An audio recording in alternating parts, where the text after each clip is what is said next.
Give me the child, and I will give you the man, St. Francis Xavier, the founder of the Jesuit movement, is supposed to have said. Religious movements the world over try to shape impressionable minds with myths and fables and fairy stories. How the world began, where the first humans came from, what rainbows are.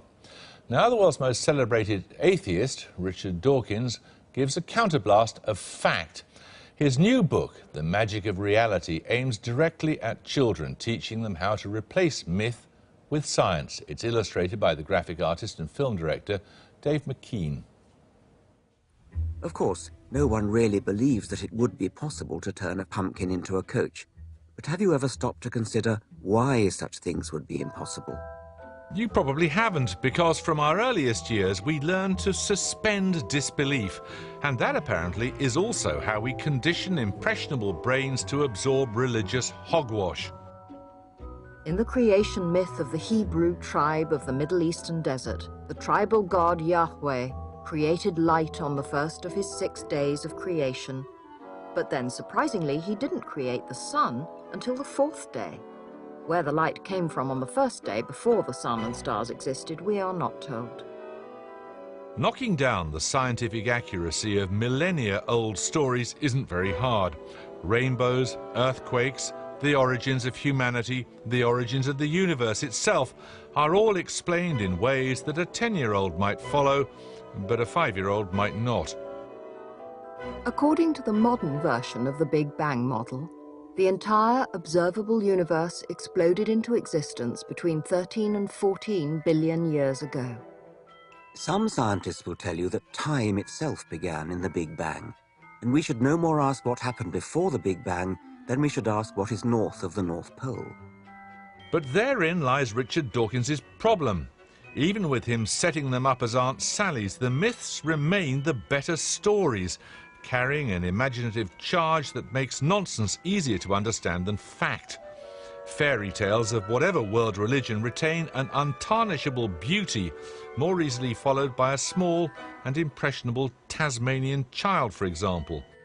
A god called Moini was defeated by a rival god called Dromedina in a terrible battle up in the stars.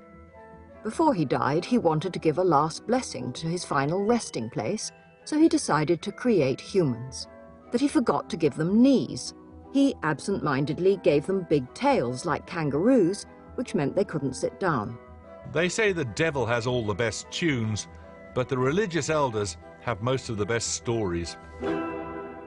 Well, Richard Dawkins is here. You seem to implicitly believe in this, or explicitly believe, that rationalism is somehow disadvantaged. Do you really think it is? No, and nor am I knocking myths. I mean, I think myths are great. I just think that science is better. And actually, better stories. I deny that the myths have the best tunes and the best stories. You deny it? Yes. I mean, I actually think that science is so spellbinding. What have you got that beats that story of the kangaroo? Evolution. Well, OK, right, let's take evolution. Okay. You really think that your version, your very clear account of where our ancestors came from, which ends up in a not very attractive-looking fish 185 million generations ago, as opposed to the creation myth in the Bible that God takes a handful of dust, breathes life into it, takes one of Adam's ribs and creates a woman. You think yours is more poetic, do you? No question about it, absolutely. It is wonderfully poetic. When you think about it, here we are. We started off on this planet, this fragment of dust spinning round the sun, and in 4 billion years we gradually changed from bacteria into us. That is a spellbinding story. Do you accept that it is slightly more difficult for a child to comprehend? That I'm not sure about. It's conventional not to teach evolution until a later age. I think it could be taught at a younger age. But 185 million generations, that's kind of a difficult thing to get your head around as a child. Yes, it is. And you'd have to employ careful strategies to do that. But I think it can be done. Now, nobody believes that Lot's wife, for example, was really turned to a pillar of salt, and you soon grow out of belief in Father Christmas or the Tooth Fairy. Are you saying that these things should never be taught? No, I'm not actually. I think that there's great value in training the imagination to be imaginative. And so children love to make believe, for example. I did myself, I'm sure you did. And it's a wonderful part of growing up to play games of make believe. And part of it is comfort, isn't it? I mean, if you are told, I don't want to get too much into religion, but if you're told that you are a unique creation made in God's image, loved by God and the rest of it, as opposed to the scientific conclusion which you must come to, that you are a pretty insubstantial speck in the cosmos, one is comforting, one is slightly alarming, isn't it? One is false and one is true. And it is rather important to whether it's alarming or not, I think, to get what's true. You can make up any number of stories that are comforting, but the truth has some value as well. But you accept the force, the imaginative force of comfort. I wouldn't stress comfort. I mean, I accept the imaginative force of certain myths, and I throw in the Judeo-Christian myth along with the myths of the Tasmanians and so on. But I genuinely think that science is more exciting and more poetic. They perform a social function too, particularly the religious myths, in that they tend to make us as societies hang together. You don't believe that, do you? Well, it's certainly the basis of our culture and our legal system.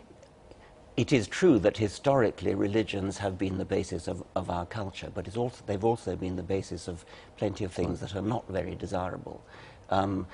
As for comfort, I think once again I would come down to what is true and say that what I would really value is the truth rather than what's comforting, and the truth rather than what necessarily holds societies together. And at what age? This book is intended for children, what, so 11, 12, 13? 12 and up to 100, I mean, all adults. Why can't you introduce children to reality at a younger age than that? I would love to do that, and maybe my next book will.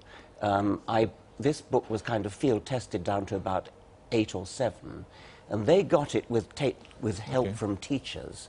So I would like to think that parents could perhaps read bits of this book to 7-year-olds, and 11 and 12-year-olds, I hope, will love to read it themselves. But this is the equivalent at an entire metaphysical level to telling children that Father Christmas doesn't exist, isn't it?